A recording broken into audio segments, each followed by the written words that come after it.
You're not here to lead a relationship. And even better, you're not here to win a relationship. You need to have a trusting and supportive relationship. The more trust and support you have in a relationship, the less the conflict will be painful.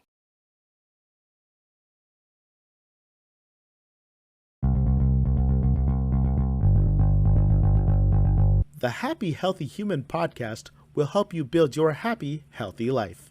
Your host, Paul Levitin, is a board-licensed health and wellness coach, nutrition coach, personal trainer, and behavior change specialist with over 10 years of experience helping people create positive life change. Each week, he discusses topics that will help you understand yourself, why you do the things you do, and how to take steps to create the life of your dreams. He talks with experts from therapists to addictions counselors, coaches, trainers, CEOs, financial planners, and more. If you've ever wondered how can you become the best, happiest, healthiest version of yourself, you've come to the right place. Nicholas Rion is a life and leadership coach who specializes in emotional intelligence and navigating complex relationships, both professional and personal, romantic or platonic. Drawing from a decade of experience in leadership roles across multiple industries, Nicholas brings a deep understanding of the intricate challenges and opportunities that leaders encounter within diverse corporate environments and that we encounter in our diverse lives. What I enjoyed about the conversation was Nick's real-world approach to building and bettering relationships, starting with the understanding of the self and building from the inside out. Please enjoy this conversation with Nicholas Rion. If we didn't have the best models for relationships to learn from growing up, from our parents or whoever else was around us, how can we start to create better relationships in our own lives going forward so that we don't repeat those same patterns? Yeah, that's a good question. I would start with increasing all skills around emotional intelligence, right? So the three that are really well known are self-awareness, self-management, and self-care, right? So all those three, even if it was only about being a better leader, for example, and increasing the performance of our team, so not even just specifically about relationship, that one is basic for everyone, I think. So it's interesting, and this is something I wanted to speak with you about. It's like when I brought up relationships, my head goes to personal relationships, right? I'm talking about, how we were raised by our family, but you went to a professional relationship. So I'm curious, how are those two personal and professional relationships similar, and how are they different? I think we don't live both types of relationship the same way. We don't experience them the same way. In our personal relationship, there is much more, I think they go deeper. There's much more trust and support required. There's obviously in romantic relationship, there's even another dimension, which is attraction. While in professional relationships, it's more about getting things done. If we can, shorten it, shortcut it a little bit, there's not as deep. Obviously, we can have professional relationships that are as deep as personal ones. One doesn't prevent the other. I always say that there is both breadth and depth into relationships. Depth being, for example, if I want support from a relationship, like how much support do I want? That's how deep you go.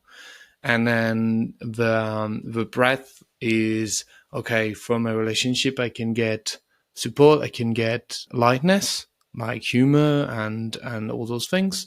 I can get like different things, right, from those relationships. It can be practical, it can be emotional, etc., etc. So basically you have all this breadth, and then how deep do you want to go? And I think potentially professional relationships are have much more breadth than depth, right? That's how I would compare it. That makes sense. And with that breadth, this brings up an interesting thought to me, which is about boundaries, right? Because that breadth can keep going wide, right? There's more and more and more that they can ask, or you can ask, or people can ask of each other in in various relationships, both personal and professional, but especially in professional. So I'm curious, are boundaries different in that same regard in the personal versus professional relationship? And how should we start to think about boundaries in our various relationships? Yeah. And when it comes to boundaries, I think, don't depend on whether a relationship is professional or personal. That's not how I would. I think the boundaries are important in both sides. Boundaries are the way I define them. Basically, we have a set of values that are very important to us, right? So, for myself, for example, I know that integrity is very important, respect is very important, kindness, and all those things. And if one of those values, for example, let's say integrity, to choose an easy one, is being stepped over by that can be a friend or a colleague, doesn't matter. I need to stand up for it, right? And I need to make sure that it's respected. Otherwise, I'm forgetting myself, right? And I'm letting someone basically just step over me and disrespect me, right? So whether it's a friend, a parent, or a colleague, that doesn't really matter. I need to make sure that boundary is respected. Why? Is because if you keep those boundaries, if you keep letting people disrespect them, you will end up being unfulfilled, right? Because you will not live by those values. And so, the definition of being fulfilled in life is living by your values, right? So if you don't live by them, then you're unfulfilled, and it's not a good place to be in. How can people listening think about a conversation about boundaries, especially when it's with someone who is in a theoretical, hierarchical one-up space to them, Yeah. being a boss, a supervisor, a parent, or something like that? I feel like those are the times when it's the hardest, because our natural inclination is to just let them, because they are quote unquote in charge, right? A lot of people have boundaries with their parents and their kids maybe, but then their parents say something and it's like, well, they're my parent. Or again, a boss, it's very hard to bring up boundaries when your boss has literal power over you. So how do we navigate that kind of gray area? Yes. So I think there's one thing that could be very useful. There is us and our values and our needs, and we need to make sure they're respected. But there's also the other person's values and needs. I once had a conversation with someone that was technically my boss. We had a very long conversation where we disagreed. By the way, the sentence like "let's agree to disagree" is kind of one that is kind of stopping any way of getting to an agreement, like not an agreement, but something that pleases both of us. So I don't think that's the right one. We came into a store, but after that conversation, I realized, like playing it back in my mind, I realized, okay, this is the value that I'm trying to make respected here, but what is theirs, right? What is his values? What is the thing that he wants to be respected here?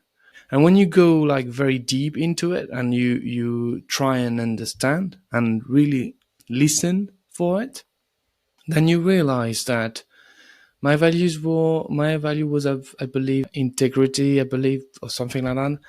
His was professionalism. Professionalism is not, it's a value of mine as well. It's not my priority, but it's pretty high in the list. And at the end of the day, when I realized that, I realized, okay, so how can we make sure that we stand by this value of professionalism and integrity at the same time? And when you go down to those two values, it's much easier to come to an agreement. I think that brings up a really good point about seeing things from other people's perspectives. And that, as you just said, what is, it's not, we're so caught sometimes in our own thing, like, all right, I have to, protect my boundary, but they have boundaries as well. And that brings up an interesting question about, when we're talking about relationships, obviously this is a dance with two people at least, right? Yeah. So how much is it me and how much is it you, right? Like, is it 50-50? How do we navigate that of like figuring out, is it like, do I need to focus more on me to get to the root of this, or do I need to focus more on them? Yeah. So, as you said, it's a dance. Luckily, I do a lot of dancing, social dancing in particular. So you have to have a partner. And in social dancing, I mean, usually the male is a leader. It doesn't have to be, actually. Female can be the leader as well. But there is one leader, one follower. However, I think in a relationship, it works slightly differently. I think you're not here to lead a relationship. And even better, you're not here to win a relationship. So when you really want a relationship to work out, the mindset, which is a big part of having successful relationships, is your approach to relationships. You're not entering that relationship to win it. You're entering it to dance together. It's more of a working together, playing together kind of relationship. And if you enter that relationship with that mindset, then it's not about how much is it me, how much is it you. It's more, what do you want to get from it? What do I want to get from it? Where do we meet in the middle? But the difficulty really is to go into that type of conversation. We often that's where emotional intelligence is very important, because the ability to connect emotions to needs is kind of mandatory. If you're not able to do that, you will always be at the emotional level. It will be difficult for you to go down to what are your needs.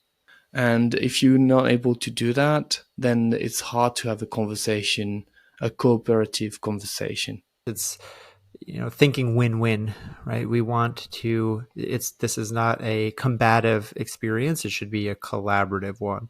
And I think that that's something that if we go into a conversation, again, with our spouse, our partner, our boss, our subordinate, with that in mind, that we both have the same needs here, which are we want to what's best for ourselves, for the relationship, for the organization. That can be very helpful. So I'm wondering if you have any other frameworks or things that we can use as kind of tools that you give to clients, maybe as like reminders or things to think about when they're heading into what could be a challenging conversation, to make sure that it doesn't end up going quickly down the drain.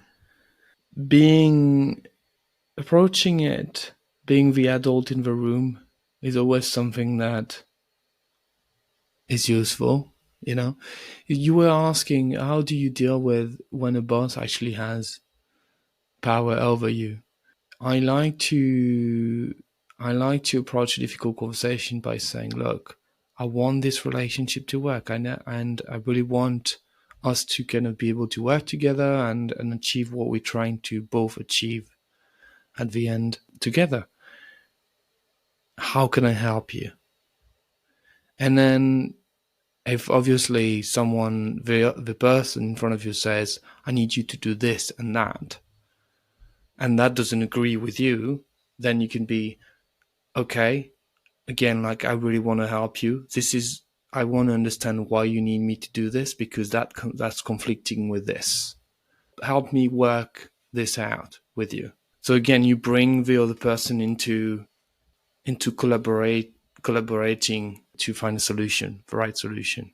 So that's one thing. And then I think one skill that is very useful, obviously, there's the listening.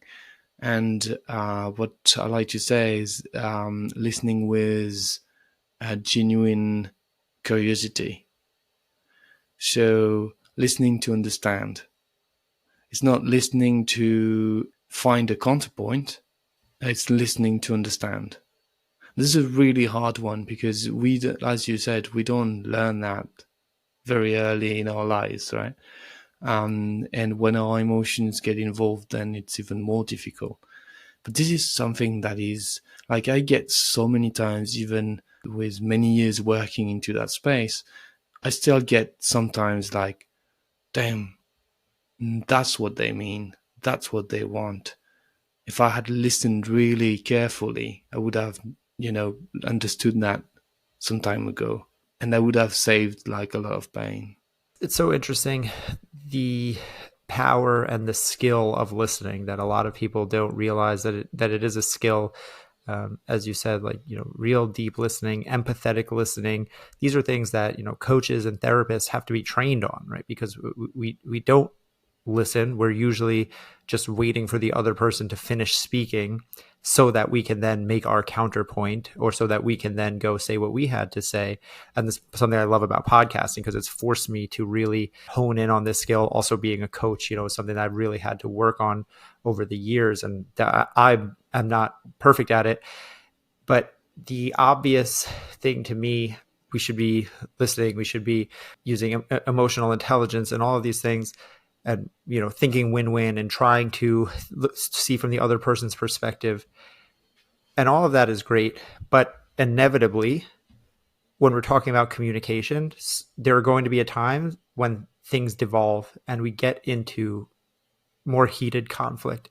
So I'm wondering if you have any strategies or tips for how to resolve conflict, or how to unwind things when they've become a little bit, when you catch yourself in that place of like, things have gotten out of hand, and you're already a little bit deeper into the negative aspect of a conversation than you'd like to be. Yeah, what I like to say is that so conflicts are natural in relationships. They need to be conflicts, but I mean, essentially, conflicts are disagreement that escalate into something that's a lot harder to solve and a lot more painful to solve, because they get emotional. If you don't want conflicts to be painful, you need to have a trusting and supportive relationship. The more trust and support you have in a relationship, the less the conflict will be painful. Now, that said, when it's too late and you get into really like difficult conversation and it's emotional, well, first of all, if it's emotional, it's not about the conflict. Right, there's an expression that I've learned some time ago, and that really struck me. If it's emotional, it's not about the actual conversation. There's something that emotions are not. They are linked to emotions, to needs. Sorry, emotions are linked to needs. So if someone's needs are not being fulfilled, it's trying to understand that need.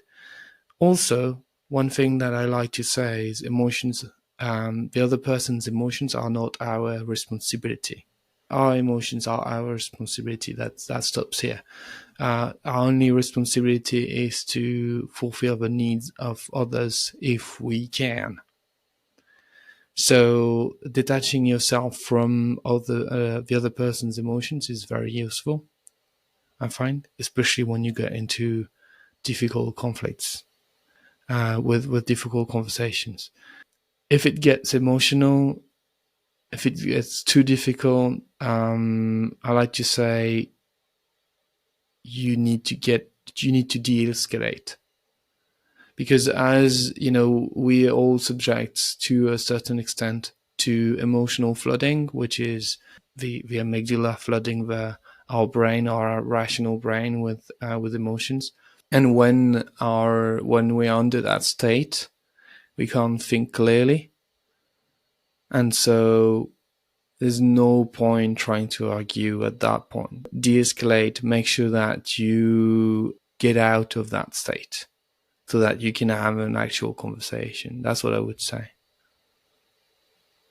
So there's obviously two parts of that. It could be your co-person getting emotional, right? The person that you're arguing with, or again, having a conversation with. It doesn't have to be an argument, and that takes a different, that takes a level of like, okay, we have to understand that they're getting emotional and like what that means. But sometimes it's me getting emotional. That has more to do with theoretically my relationship with myself.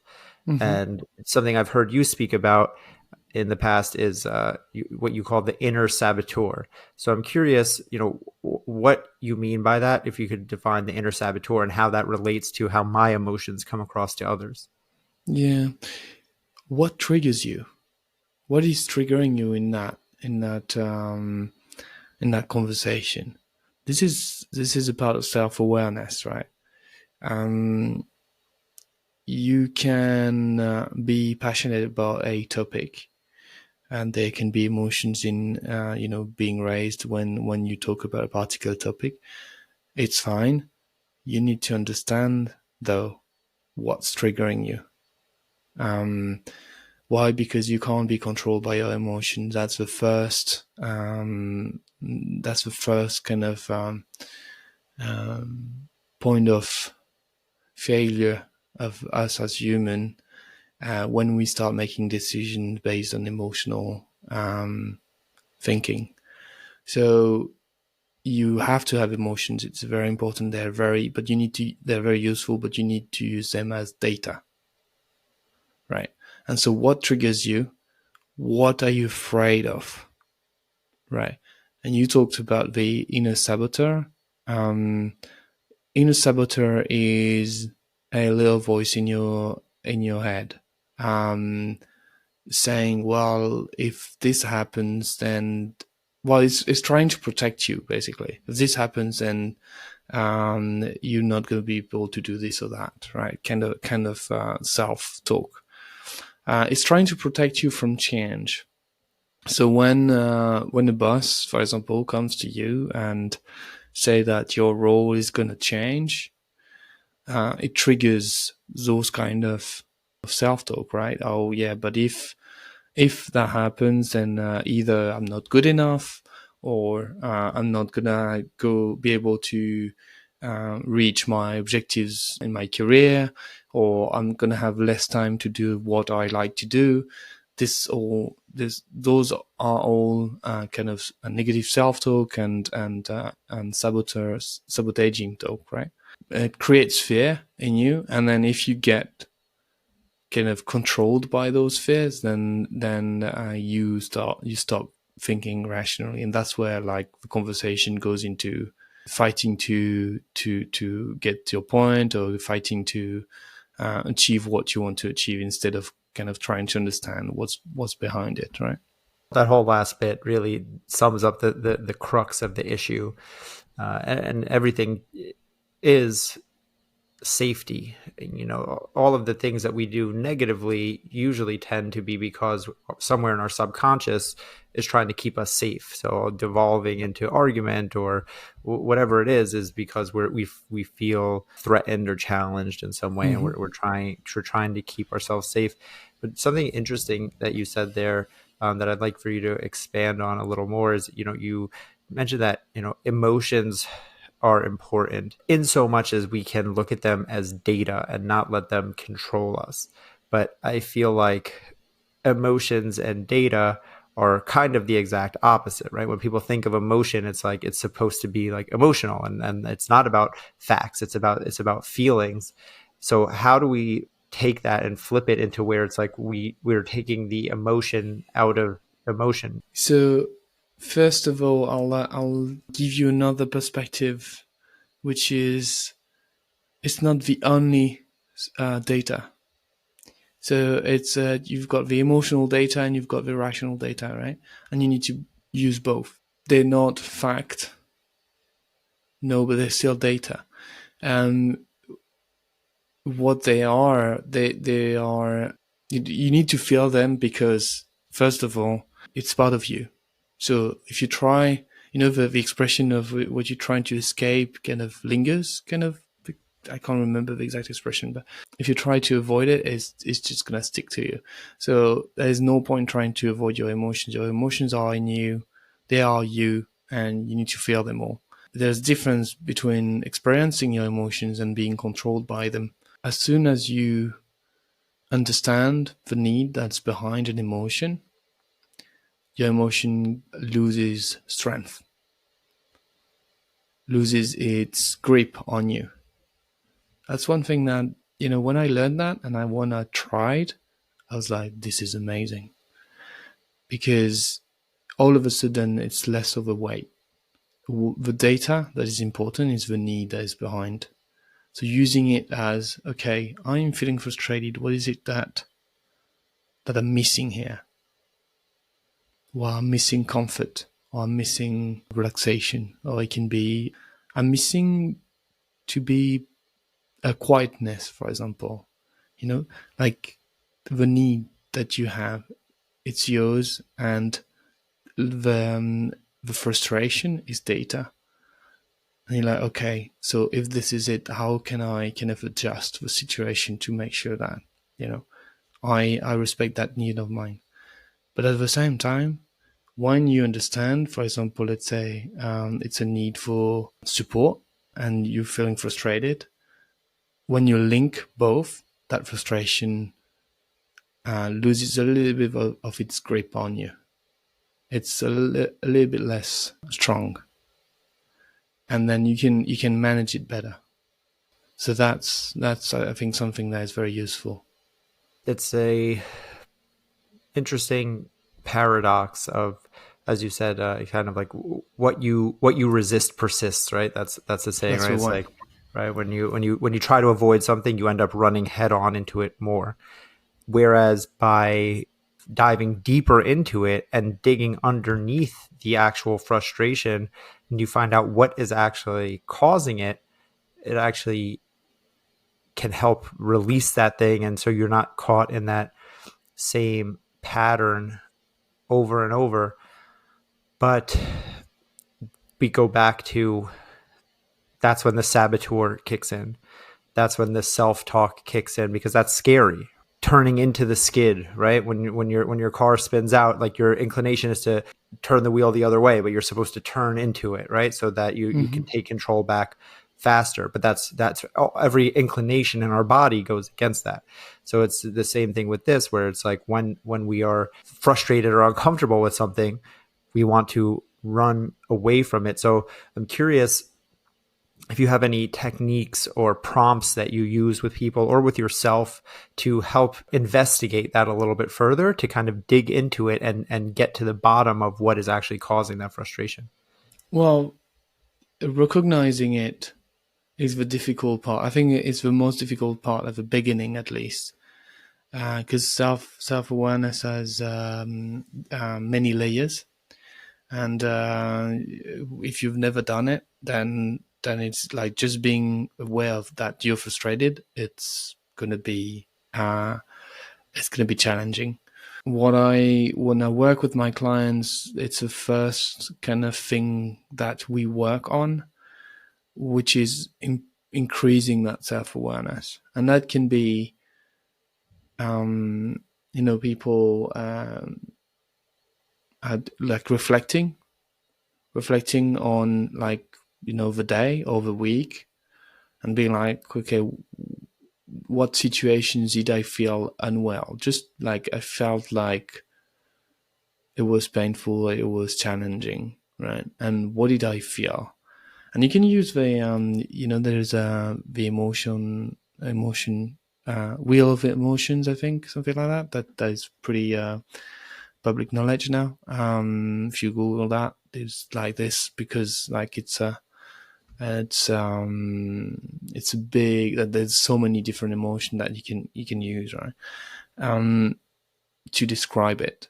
So many names you can use to describe an emotion. And what is funny is when you read the name in your mind, you know that's what you're feeling.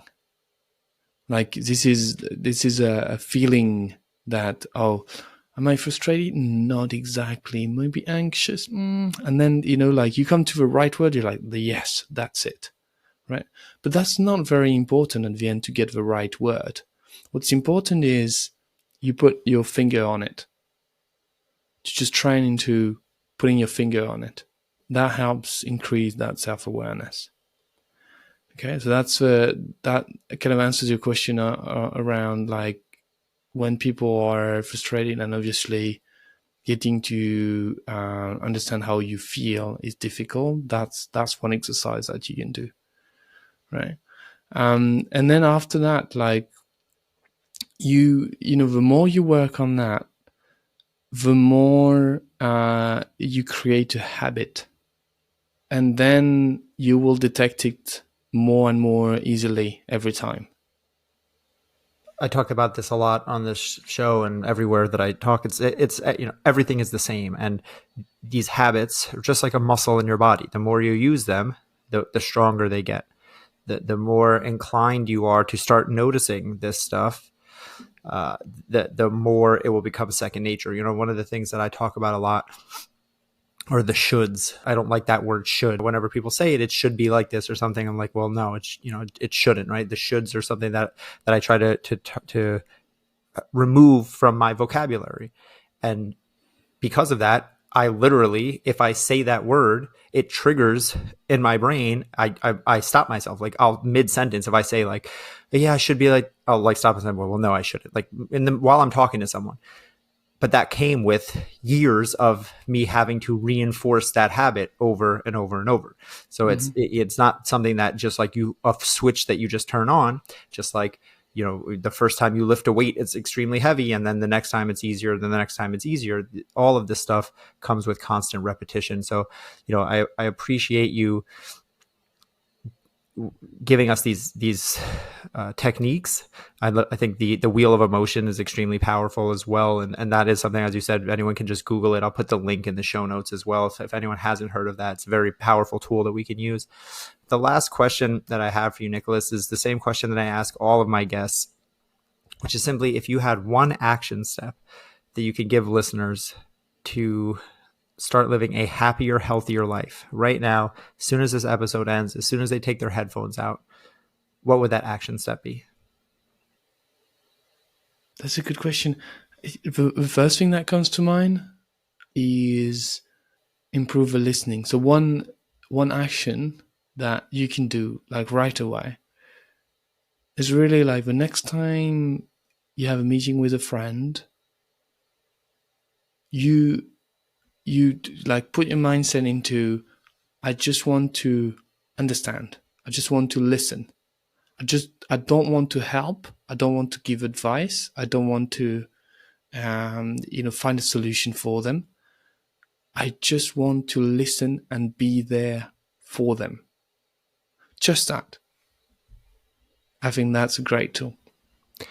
Yeah, I love that. And it's extremely actionable. And I think people will find it to be much more challenging than they realize. But again, it's one of those things you practice Absolutely. over and over with time. So I really do appreciate that. Nicholas, thank you so much for being here. I really do appreciate your time. I'm going to have links for all of your stuff in the show notes. So anyone who wants to go find out what you're doing about your coaching or anything like that. But, if people do want to connect with you, what's the best place for them to go to? Yeah, sure. So, you obviously go to my website, so nicholasrion.com. Amazing. That sounds like a great resource. I'm excited for people to check it out. Nicholas, thank you so much for being here. I really enjoyed this. That's all for this week. Be sure to subscribe and follow the show so you don't miss a beat. Support the show by sending this episode to a friend or leaving a rating and review on iTunes, Spotify, or wherever you're listening. Stay happy, stay healthy.